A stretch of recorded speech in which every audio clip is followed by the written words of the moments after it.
So, if you have interacted with humans recently, you may realize that there are people who process information in ways other than the way that you process information. People communicate in different styles and they have different things that they need when it comes to making decisions or understanding concepts. I am married to someone who is an external processor. When he has a decision to make, when he needs to unpack something, he will do so out loud to me.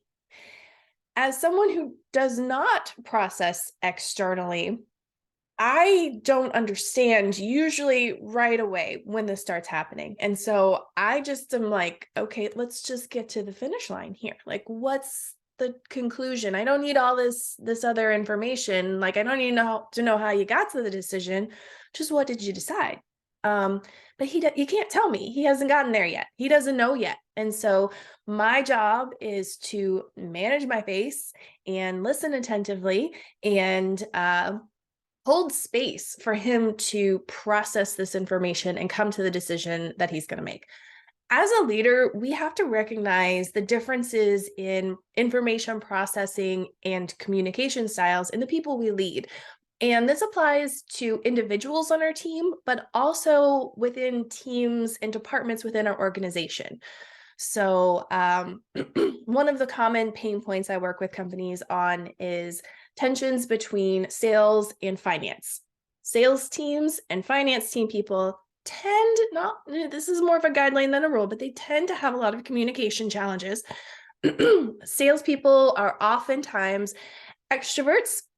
They do not like the details. They do not like admin. They do not like following rules. They want to see what's possible. They want to brainstorm. They want to socialize. They want to interact. They are very much more feeling type processors.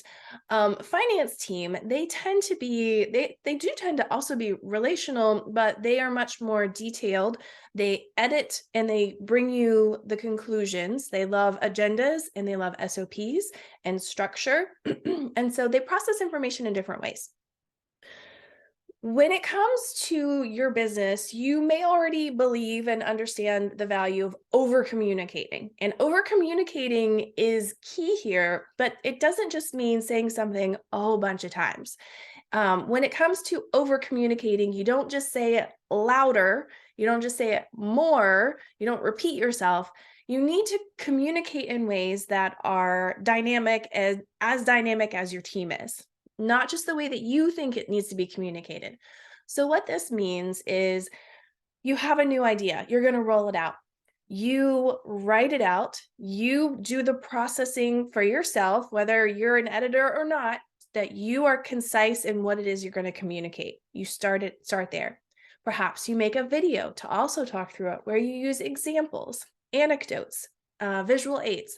You schedule time to unpack that idea so that people can verbally process and repeat back to you what they think that they hear to make sure everybody's on the same page. Before that call, you share everything ahead of time. You send out an agenda. You let everybody know what you're going to talk about so that those processors can come prepared.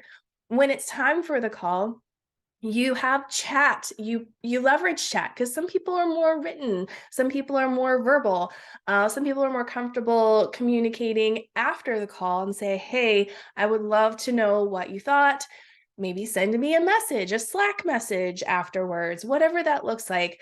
So creating a variety of ways for people to process and interact with information, that's going to help everybody really sink their teeth into whatever it is that you're trying to get them rallied around. So when it comes to communicating with your team, you can systematize this. You can be very intentional about your communication because good communication within your organization is going to have everybody working better together. They're going to be more efficient. They're going to be more successful and aligned. Your bottom line is going to benefit. Errors are going to decrease. You're going to spend less time and energy navigating between people butting heads because they're communicating differently. They're not really communicating well. So that's gonna decrease. So it's a cheat code for your business. It unlocks so much when you can unlock healthy communication and good, efficient, effective communication within your team. I know that not everybody has this skill set. This is something that it does come easily to me. I do love this kind of thing and thinking through the needs of a unique team and different teams and people within an organization. So I'm happy to help. If this is something that you feel like you're ready to outsource, reach out today, start the conversation. I am so happy to help. Otherwise, I look forward to seeing what you do with unleashed communication and the cheat code of healthy communication within your organization.